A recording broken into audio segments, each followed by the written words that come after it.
तो कल से शुरू हो रहे शारदीय नवरात्र और इस नवरात्र क्या है खास, कौन से शुभ मुहूर्त में करनी है घट स्थापना और कौन से मंगल मुहूर्त में की गई पूजा दिलाएगी आपको मां दुर्गा की महाकृपा। साथ ही किस मुहूर्त में आपको बिल्कुल भी नहीं करनी है घट स्थापना, आइए जानते हैं, बताएं।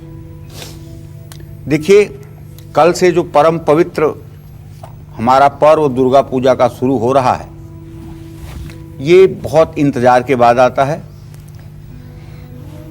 और नवरात्र एक ऐसा समय है शक्ति की आराधना का, जिसमें हम अपनी हर मनोकामना को पूरा कर पाते हैं। जानते हैं, शक्ति की ही उपासना एक ऐसी उपासना है जिसमें साफ स्पष्ट शब्दों में शास्त्र कहते हैं, यम यम चिंतयते कामम तम तम प्राप्नोति निश्चितम। जो भी कामना सूक्ष्म से सूक्ष्म, बड़ी से बड़ी आपके मन में उत्पन्न होती है, उन समस्त कामनाओं को भगवती की कृपा से आपके जीवन में साकार किया जाता है। इसलिए शक्ति की आराधना मानव जीवन के लिए, धर्म अर्थ काम मोक्ष के लिए बहुत ही अपरिहार्य है।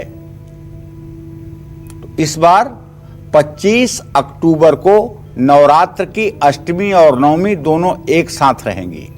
कल घट स्थापना का मुहूर्त है। सुबह 6:10 से 10:07 तक आप अपने घरों में कलश स्थापना कर सकते हैं। अभिजीत मुहूर्त कल सुबह 11:41 से दोपहर 12:58 तक है। तो नवरात्र के घट स्थापना की तो बात हो गई, अब अलग अलग मनोकामनाओं के लिए अलग अलग लग्नों में मां दुर्गा की पूजा करनी कितनी चमत्कारी और फलदायी है, आइए जानते हैं, बताएं पंडित जी। देखिए, ऐसा है कि मां दुर्गा की उपासना के लिए कल नवरात्र के पहले दिन कुछ शुभ लग्न हैं।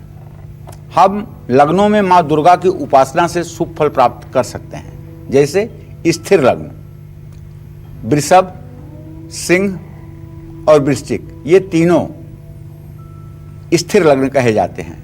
मां दुर्गा की उपासना करने से वृषभ लग्न में और स्थिर लग्न में शक्ति की कृपा प्राप्त होती है। जन्म कुंडली में शुक्र और बलशाली होता है। जीवन में सुख समृद्धि का वास होता है। वृषभ लग्न कल सुबह 7:42 से रात 7:42 से सुबह 9:44 तक रहेगा। और वृश्चिक लग्न में मां भगवती की उपासना करने से कर्ज और बीमारियों से मुक्ति मिलेगी। वृश्चिक लग्न कल सुबह 8:20 से सुबह 10:31 तक। और कल सिंह लग्न में मां दुर्गा की उपासना करना राजनीति, सरकारी नौकरी से जुड़े लोगों के लिए बहुत ही फायदेमंद साबित होगा।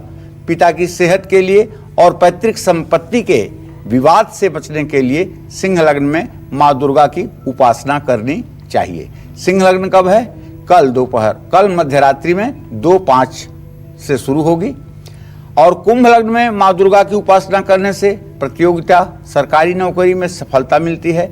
जिन लोगों के पास नौकरी नहीं है, उनको कुंभ लग्न में देवी उपासना जरूर करनी चाहिए। अनहोनी से बचने और असाध्य रोगों से खुद की रक्षा के लिए भी कुंभ लग्न में देवी उपासना करें।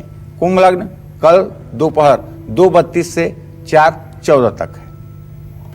अब द्विस्वभाव का मतलब होता है कि जिसमें दो प्रकार के स्वभाव हों।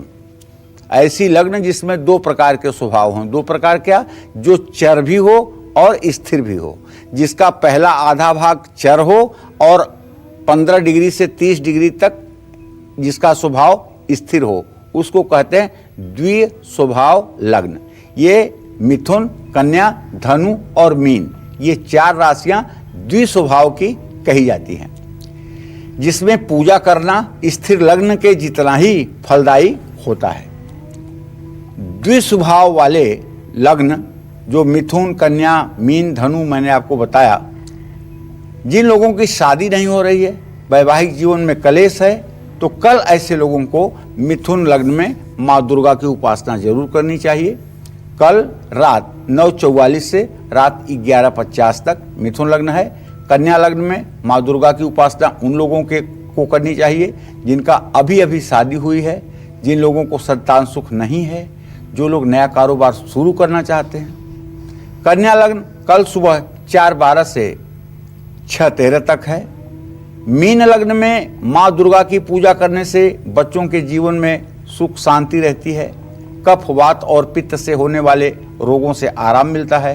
कल मीन लग्न दोपहर 4:14 से शाम 5:54 तक है। माँ लक्ष्मी की कृपा प्राप्त करने के लिए और कारोबारी धनु लग्न में माँ अम्बे की उपासना कर सकते हैं। धनु लग्न कल सुबह 10:31 से दोपहर 12:38 तक है।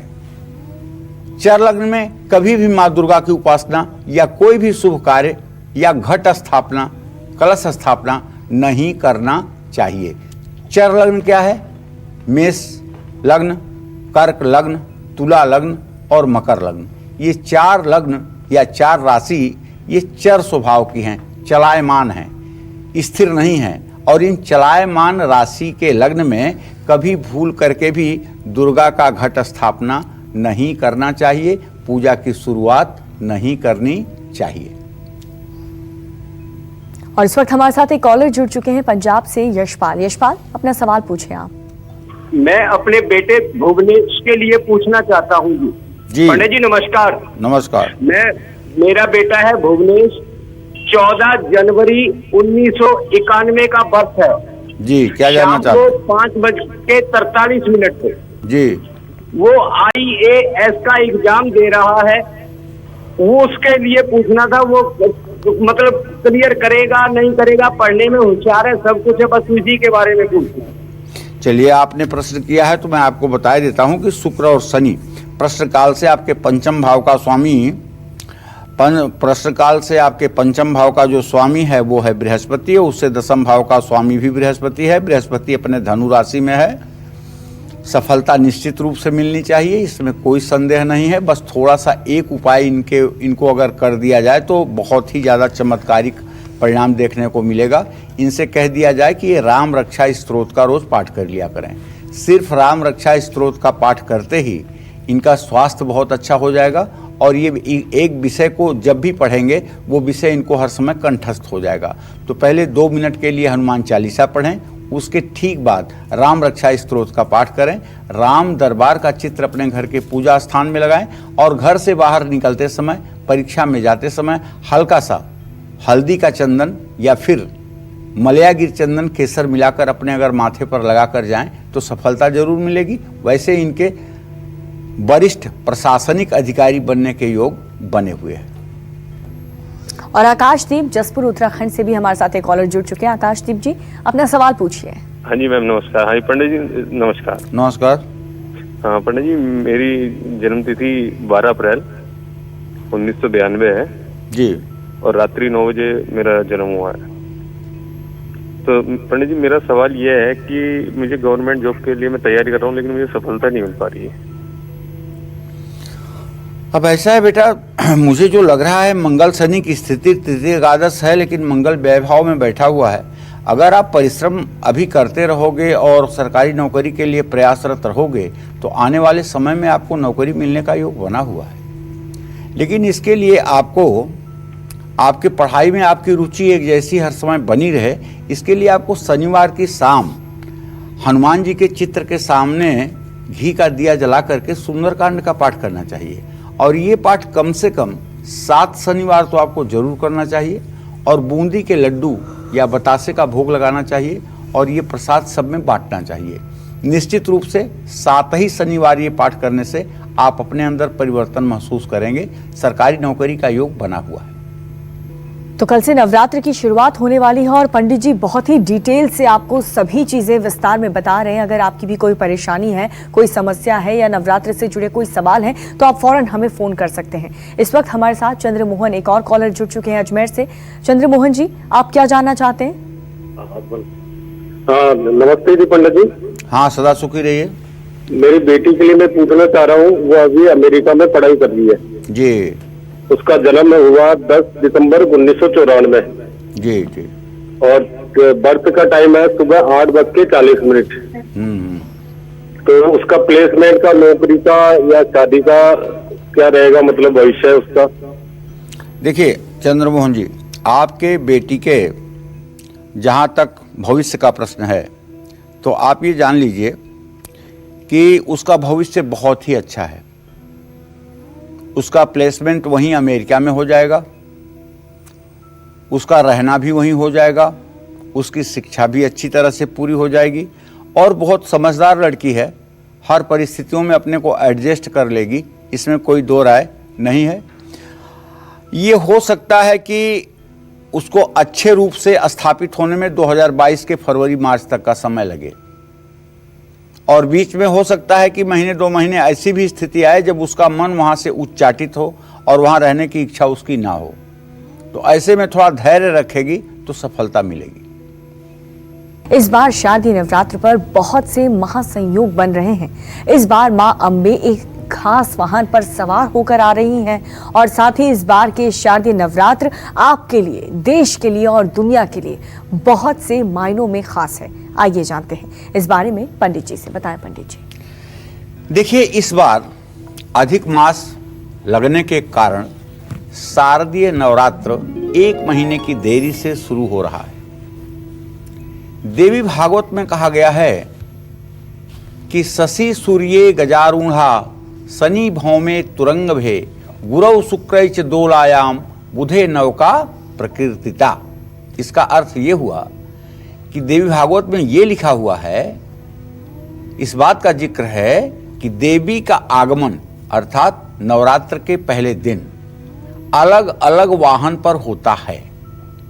तो ये डिसाइड कैसे किया जाता है? दिन के आधार पर। जैसे अगर नवरात्र की शुरुआत सोमवार से हो या रविवार को हो तो माँ दुर्गा हाथी पर बैठ करके आती है। शनिवार या मंगलवार को अगर नवरात्र शुरू हो तब माँ दुर्गा घोड़े पर बैठकर आती हैं। गुरुवार या शुक्रवार को नवरात्र का आरंभ हो तो माँ दुर्गा डोली में बैठ के आती हैं और अगर बुधवार को नवरात्र शुरू हो तो माँ नाव पर सवार होकर के आती है, नौका पर सवार होकर आती है।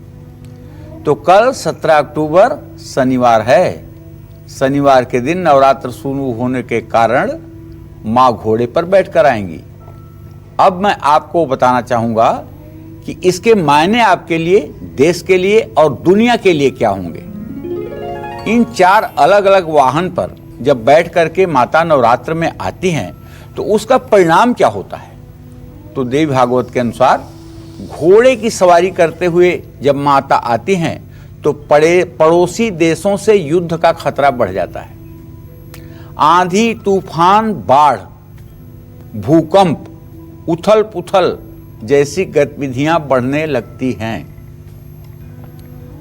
संक्रामक रोग और महामारी से जनमानस त्रस्त हो जाता है।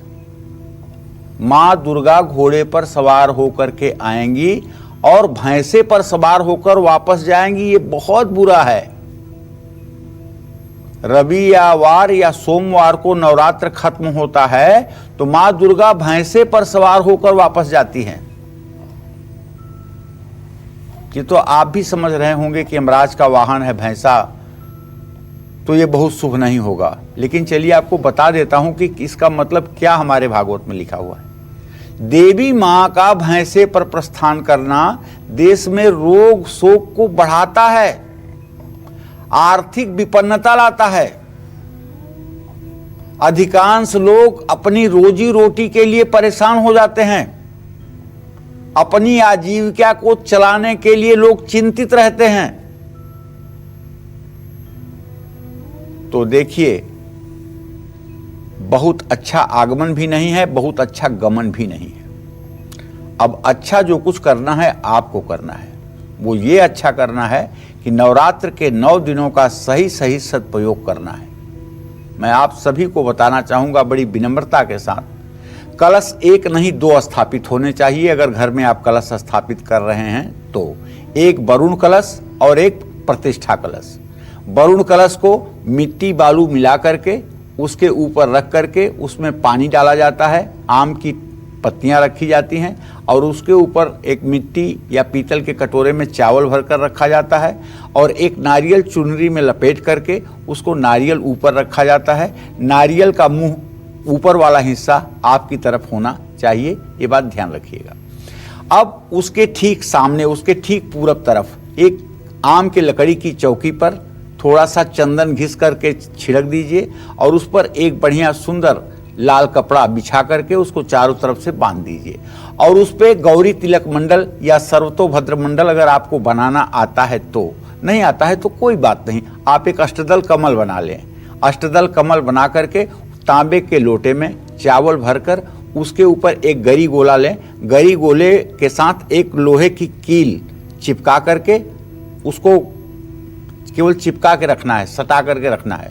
और लाल रंग के ब्लाउज का एक पीस ले लीजिए सूती कपड़े का, उसको इस तरह से लपेटिए कि वो त्रिभुजाकार हो जाए और उसको फिर कलावे से बांध करके उसी जो तांबे का लोटा है रखा हुआ है आपने चौकी पर, उसके ऊपर गरी गोला स्थापित कर दीजिए।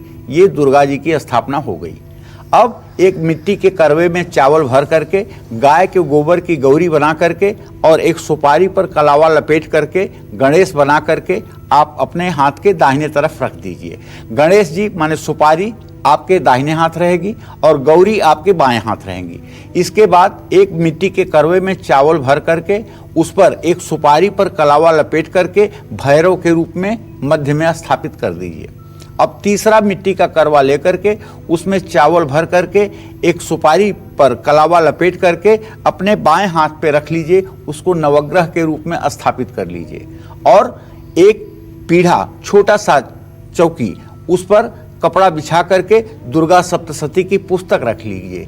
अब सज गया आपका अम्बे का दरबार। अब बस आपको साफ सुथरा होकर के अच्छे कपड़े पहन करके, धुले हुए कपड़े पहन करके और दाहिने हाथ की अनाम की अंगुली में अंगूठी पहन करके बस पूजा स्थान में बैठ जाना है और 9 दिन आपकी मनोकामना पूरी हो जाएगी। अगर पंडित जी भी आपके यहाँ आ रहे हैं स्थापना कराने के लिए तो उनसे भी हाथ जोड़कर निवेदन करिए कि इसी तरह से आपके यहाँ पूजा संपन्न कराएं। और हाँ, ध्यान रखिएगा 2 दिए जलाना है अगर आप कलश स्थापन कर रहे हैं। एक दिया तो सरसों के तेल का होगा जो आपके दाहिने हाथ पर जलेगा और एक दिया घी का होगा जो आपके बाएं हाथ पर जलेगा। अब ये बात अलग है कि आप अखंड ज्योति जलाते हैं कि नहीं जलाते हैं। अगर अखंड ज्योति आप तब जलाएं जब उसको हर समय आप देख पाएं, दिन रात आप देख पाएं। अगर आप नहीं देख सकते हैं तो अखंड ज्योति न जलाएं। जब तक आप पूजा करते हैं तब तक ज्योति जले, जब आप पूजा ना करें तो ज्योति बुझ जाए तो कोई दिक्कत नहीं है। इन सब बातों का ध्यान रखना चाहिए और हर समय पूर्व दिशा में मुंह करके भगवती का जब भी समय मिले तो उनका ध्यान आवाहन करना चाहिए, उनके कथा का गुणगान करना चाहिए, उनके पराक्रम का गुणगान करना चाहिए। बस जिंदगी बन जाएगी। और श्री सूक्तम का पाठ करना, कनक धारा स्तोत्र का पाठ करना, दुर्गा मानस पूजा करना, दुर्गा सप्तशती का पाठ करना, ये जीवन में खुशियां भर देगी, इसमें कोई संदेह नहीं है। जय मां विंध्यवासिनी। तो देखिए, आपका जीवन खुशहाल बना रहे इसके लिए पूरी कोशिश पंडित जी की रहती है। और ये जितनी भी राशियां हैं ना, उन सभी राशियों के बारे में भी सटीक जानकारी पंडित जी देते हैं ताकि आपका जो आज है वो अच्छा रहे, क्योंकि आज अच्छा रहेगा तो आपका आने वाला कल और भी ज्यादा अच्छा हो सकता है। तो इस शारदीय नवरात्र में खरीदारी और महत्वपूर्ण कार्य करने के लिए कौन से शुभ योग बन रहे हैं, आइए वो भी जानते हैं पंडित जी से। बताएं पंडित जी। देखिए, नवरात्र में खरीदारी और महत्वपूर्ण काम करने के लिए भी कई शुभ योग बन रहे हैं। वैसे तो ये 9 दिन बहुत अच्छे होते हैं। रोका, छेका, मुंडन बिना किसी मुहूर्त को देखे लोग नवरात्र में कर लेते हैं और सुखी भी रहते हैं। कल 17 अक्टूबर को सर्वार्थ सिद्ध योग है, 18 अक्टूबर को त्रिपुष्कर योग है और सर्वार्थ सिद्ध योग भी है, और 19 अक्टूबर को तो सर्वार्थ सिद्ध योग और रवि योग दोनों है। इस दिन आप वाहन भी खरीद सकते हैं, अपने घर की शुरुआत भी कर सकते हैं। और 20 अक्टूबर को सौभाग्य और शोभन योग है। 21 अक्टूबर को रवि योग बना हुआ है, इस दिन नया कारोबार आप शुरू कर सकते हैं। 22 अक्टूबर को सुकर्मा योग और प्रजापति योग है, इस दिन संपत्ति में निवेश कर सकते हैं। प्रॉपर्टी खरीदने या बेचने का भी शुभ मुहूर्त है। नींव पूजन करना भी शुभ रहेगा। 23 अक्टूबर को धृति और आनंद योग है, नींव पूजन करना शुभकारी होगा। 24 अक्टूबर को सर्वार्थ सिद्धि योग है और 25 अक्टूबर को रवि योग है, गाड़ी खरीदने का मंगल मुहूर्त है। 26 अक्टूबर को भी रवि योग है जिसमें गाड़ी खरीदना शुभकारी होगा। तो नवरात्र के पहले, दूसरे, तीसरे और चौथे दिन किस दिशा में मुख करके मां अंबे की पूजा और आराधना करनी चाहिए वो भी जान लेते हैं। बताएं पंडित जी। प्राच्याम रक्षत मामेन्द्री आग्नेयाम अग्निदेवता दक्षिणेवत वाराही नैऋत्याम खड्गधारिणीम प्रतीच्याम वारुणी रक्षित वायव्याम मृगवाहिनीम उदिच्याम पाद कौमारी ऐसन्याम शूलधारिणीम ऊर्ध्व ब्रह्मांड में रक्षित हस्तास वैष्णवी तथा एवं दश दिशो रक्षे चामुंडा सौवाहना। माँ दुर्गा हमारी 10 दिशाओं से रक्षा करती है, 10 दिशाओं से रक्षा करती है। कवचे ना निवृत्तो नित्यम जत्र जत्रैव गच्छति तत्र तत्राथ लाभश्च विजयम सर्वकामिका यम यम चिंतयते कामम तम तम प्राप्नोति निश्चितम। तो नवरात्र के पहले दिन मां दुर्गा दक्षिण पश्चिम दिशा के मध्य में उपस्थित होती हैं। ऐसे में पहले नवरात्र में देवी दुर्गा की आराधना दक्षिण पश्चिम दिशा की ओर भी मुंह करके किया जा सकता है। इससे आरोग्यता और आशीर्वाद मिलता है, लेकिन संपूर्ण पूजा नहीं करने का विधान है। संपूर्ण पूजा की शुरुआत पूर्व दिशा और ईशान कोण की तरफ ही मुंह करके किया जाएगा। ये सिर्फ 1-2 मिनट के लिए भगवती दुर्गा का सिंह पर स्वरूप अपने मन में याद करते हुए ध्यान करने की विधा के बारे में बता रहा हूं। इससे आपका शरीर निरोगी रहेगा। और नवरात्र के दूसरे दिन मां दुर्गा की उपासना उत्तर पूर्व दिशा की ओर मुंह करके करिएगा। ऐसा करने से मस्तिष्क का शुद्धिकरण होगा, मन शांत रहेगा, किसी प्रकार का भय आपको नहीं सताएगी और आयुष्य आपकी बढ़ेगी। नवरात्र के तीसरे दिन मां दुर्गा की पूजा दक्षिण पूर्व हल्का सा अग्निकोण की तरफ मुंह करके करना चाहिए। ऐसा करने से हर दुख से मुक्ति मिलेगी। और नवरात्र के चौथे दिन मां दुर्गा की उपासना उत्तर पश्चिम दिशा की ओर मुंह करके करना चाहिए। ऐसा करने से घर में धन अन्न कभी भी कोई कमी नहीं रहेगी। पूजा करने वाले को लंबी आयु, यश, बल और आरोग्य प्राप्त होगा। बुद्धि का विकास होगा और निर्णय शक्ति बढ़ेगी। जय मां विंध्यवासिनी।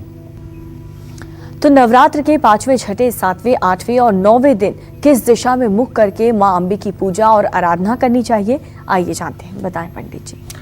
प्रथमं शैलपुत्री च द्वितीयं ब्रह्मचारिणी तृतीयं चंद्रघंटेति कुष्मांडेति चतुर्थकं पंचमं स्कंदमातेति षष्ठं कात्यायनेति च सप्तमं कालरात्रि तु महागौरी तु चाष्टमं नवमं सिद्धिदात्री च नवदुर्गा प्रकीर्तिता।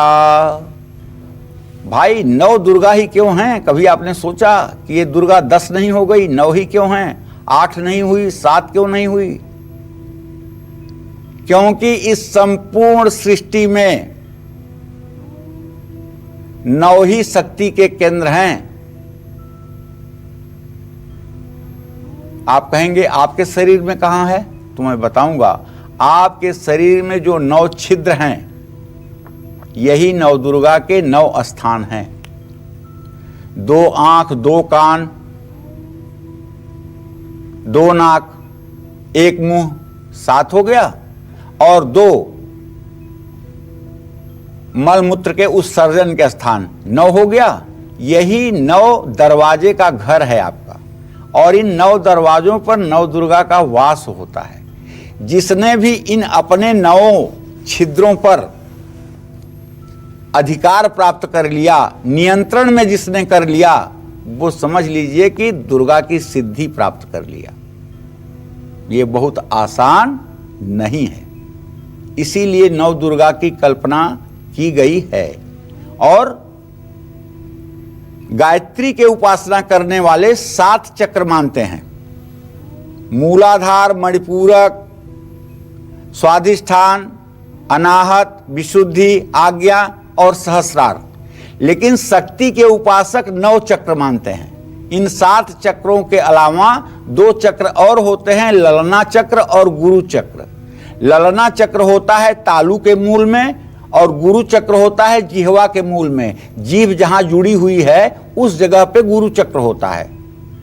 ऐसे में दुर्गा सप्तशती में जो दिव्य अथर्व शीर्ष का पाठ है उसमें जब आप नवार्ण मंत्र ओम ऐं ह्रीं क्लीं चामुंडाय विच्चे नमः इस मंत्र के व्युत्पत्ति के बारे में पढ़ेंगे तो आपको लगेगा कि ये 9 अक्षर 9 चक्रों पर किस तरह से एक्टिवेट होते हैं। तो नवरात्र के 5वें दिन भैया माँ दुर्गा की उपासना ईशान कोण की तरफ मुंह करके करिएगा। ऐसा करने से संतान सुख भी मिलेगा और आपके चेहरे पर तेज बढ़ेगा, शौर्य और वीरता प्राप्त होगी। और नवरात्र के 6ठे दिन पूजा उपासना करने के बाद दक्षिण दिशा की ओर मुंह करके भगवती का 1 मिनट के लिए मन में ध्यान करिएगा। ऐसा करने से धन का आगमन होगा, निरोगी काया मिलेगी, मनचाहा जीवन साथी प्राप्त होगा, संतान सुख भी मिलेगा, विवाह में आ रही रुकावटें भी दूर होंगी। नवरात्र के 7वें दिन माँ दुर्गा की उपासना आपको दक्षिण दिशा की ओर मुंह करके करनी चाहिए और महाकाली का ध्यान करना चाहिए क्योंकि 7वां दिन महाकाली का है। और महाकाली को आप शिव के ऊपर सवार चतुर्भुजा रूप में ध्यान करेंगे तो आपकी मनोकामना पूरी होगी। इससे नजर दोष, भूत प्रेत की बाधा, जादू टोने की व्यथा सब समाप्त हो जाती है। आकस्मिक घटनाओं से रक्षा भी होती है, रोग शोक से मुक्ति भी मिलती है। और नवरात्र के 8वें दिन और 9वें दिन दक्षिण पश्चिम दिशा की ओर मुंह करके दुर्गा देवी का आपको ध्यान करना चाहिए। ये सिद्धिदात्री और महागौरी का दिन है। इससे सारे कष्ट दूर हो जाएंगे और माँ का दिव्य आशीर्वाद आपके ऊपर बना रहेगा। जय माँ विंध्यवासिनी। अगर आपको शनि की दशा में बहुत कष्ट मिल रहे हैं, अगर आपकी बीमारी ठीक होने का नाम ही नहीं ले रही या फिर आपको नया मकान खरीदने या फिर बनाने में काफी परेशानी आ रही है, दिक्कतों का सामना करना पड़ रहा है, तो ऐसे में आपको एक सिक्के से जुड़ा कौन सा उपाय करना चाहिए वो हम जान लेते हैं। बताएं पंडित जी। देखिए, अगर घर खरीदने या बनाने में आपको काफ़ी दिक्कतों का सामना करना पड़ रहा है तो मंगलवार को भगवान गणेश की प्रतिमा पर लाल फूलों की माला चढ़ाएं और एक तांबे का सिक्का भगवान गणेश के चरणों में समर्पित करें। तांबे का छेद वाला सिक्का। पूजा के बाद लाल कपड़े में उस सिक्के को लपेट करके अपने पास रखें। ऐसा 3 मंगलवार करें तो निश्चित रूप से मकान मिलने में, मकान बनने में आसानी होगी। और अगर कोई मान लीजिए आपको असाध्य रोग हो गया है, दवाइयाँ काम नहीं कर रही हैं, तो ऐसे में पीड़ित व्यक्ति के सिरहाने एक तांबे का सिक्का सोमवार की रात रखना चाहिए और सुबह उसे मंगलवार को किसी पवित्र नदी में डाल देना चाहिए। इसी तरह से यदि शनि की महादशा आपके ऊपर है और शनिदेव आपके लिए कुछ मुसीबत खड़ी कर रहे हैं तो हर शनिवार को एक स्टील की कटोरी में सरसों का तेल भर करके उसमें 1 रुपए का ये जो प्रचलित सिक्का है ना, ये डाल दीजिए और उसमें अपनी परछाई देख करके, अपनी छाया देख करके उसे जो तेल लेने वाले आते हैं उन्हें दान कर दीजिए। निश्चित रूप से इससे आपको राहत मिलेगी। जय मां विंध्यवासिनी। नमस्कार, मैं हूं मानक गुप्ता। अगर आपको हमारा ये वीडियो पसंद आया हो तो इसे लाइक और शेयर जरूर करें और हाँ, हमें सब्सक्राइब और फॉलो करना ना भूलें ताकि आप देश और दुनिया की कोई खबर मिस ना करें। तो जुड़े रहिए हमारे साथ और देखते रहिए News 24।